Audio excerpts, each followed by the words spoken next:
This is the gluten-free flour that I use. It's Ada. It's called Ada, and I love it. It almost got like it has like a almost got it has almost like a pepper in it. It looks like little black spots in it, so I like it and it works. So I've got everything out here and ready to go, and I'm just going to put it in the container and make it into the dough. So you can. I do put flaxseed in my crackers, okay?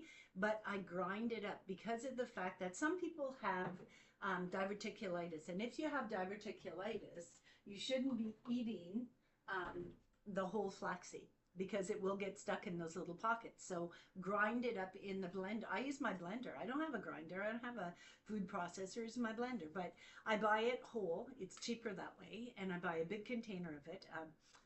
It's cheaper, so I take it, I bring it home, take it out of plastic, put it in glass. So I need 1 cup of Ada, okay? Ada flour, the flour I showed you. I need 1 cup of it. 1 teaspoon of baking powder. Yeah, 1 teaspoon. I'm gonna have to get some more of this. I'm running out. It's because I make so many crackers. Okay, so 1 teaspoon of that, and then I need 3/4 teaspoons of, and I use Himalayan salt, okay? So, let's see if I can find it. There it is. Okay, so I need 3 of these. So 1, 2, 3, 4.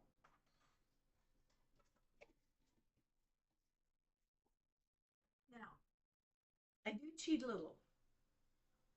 I don't have a gluten intolerance. I just choose to limit my gluten, right? So I'm going to use 3/4 of a cup of white flour. The flax seed, actually the ground flax seed, not the whole flax seed, but the ground, it actually works the same as the white flour would. So it would hold it together. So if you don't want to use white flour, you could use the ground flaxseed, okay, and use that, but you're going to have to accommodate how much. So I would use about 3/4 of a cup, right? And it acts as the white flour. So, you know, you do you, I do me. Okay, so let's put, and I'm very, like, I love flax, and it's good for you, so I use a lot of it. Okay, so 1/3 cup of extra virgin olive oil. Okay. So 1/2 cup of water. And then you just mix it all together.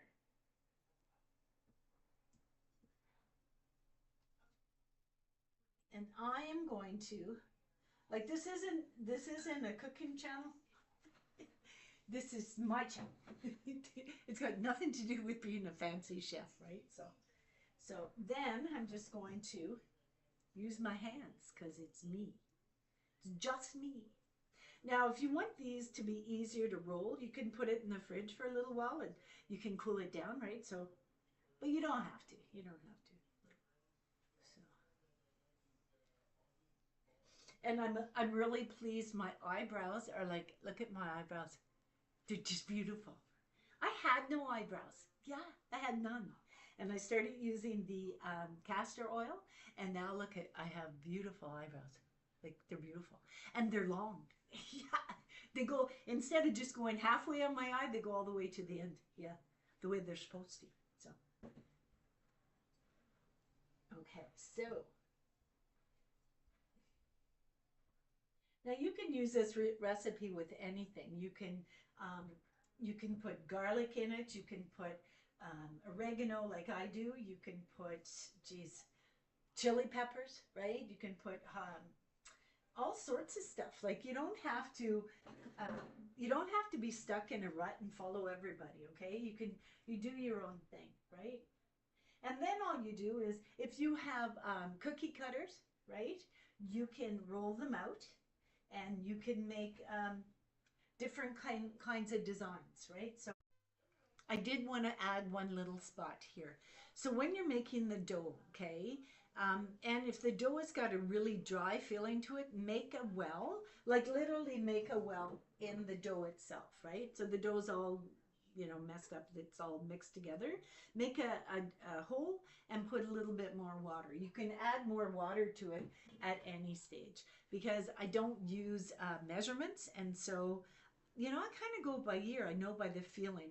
It's got to have a soft Play-Doh type of consistency. So I've got quite a few of them already out. Some of them turned out a little bit dark, but most of them in pretty good shape. The edges, the ones that the ones that I cut really thin,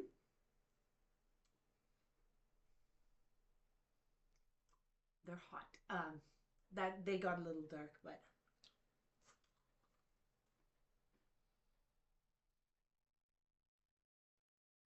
that's good. But these ones I got some in the oven, and I got this to cut. So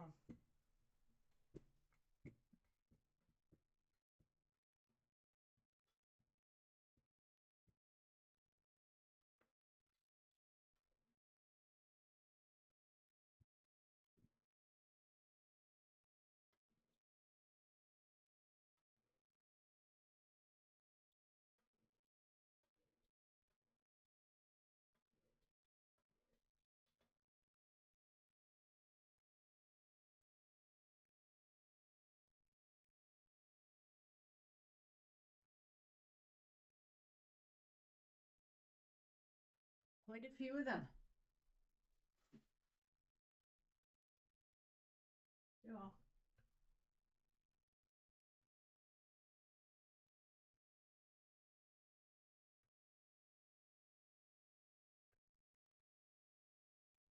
These ones are too thick. I like them thinner. So you can tell what I'm going to have for supper tonight, right? Cabbage soup and my crackers. So the soup is so good. And yesterday I had, I look horrible. Anyway, that's bacon. So yesterday when I made the soup, I had vegetable stock, and today I had chicken stock. Yeah, so I use whatever stock I got, and or I have. So I use whatever stock I have, and then I put in chopped onions. I chopped up the cabbage, about a quarter of the cabbage.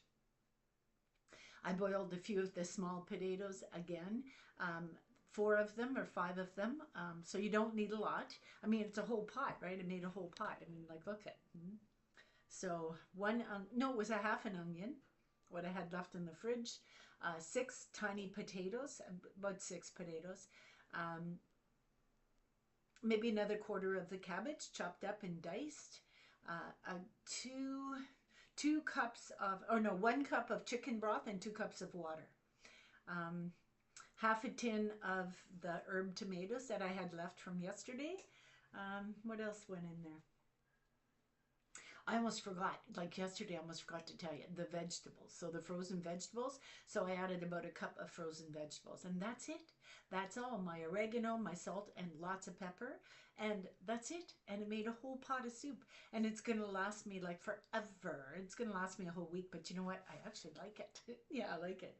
And it might help me lose that extra 5 pounds that I gained. You know what I mean? So do not want to be big again. I've been big a few times in my life, and choose not to be.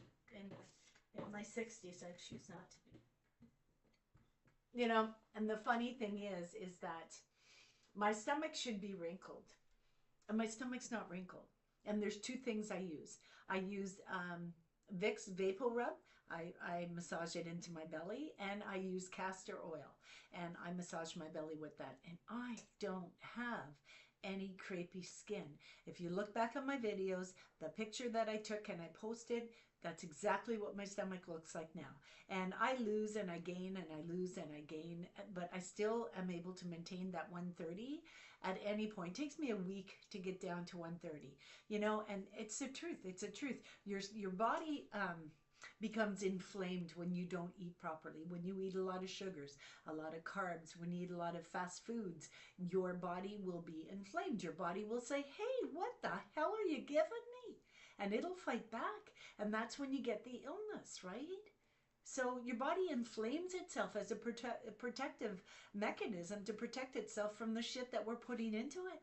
Seriously. And I'm not just talking food, I'm talking everything. Hair dyes and makeup and lipsticks and underarm deodorant and, even the supplements that are encased in plastic. Do you not think that that leaches into the supplements, into the vitamins that you're taking? Yeah. That's why they suggest you get your vitamins from food, right? I can't do that. I can't do that. I have to get it through the supplementation.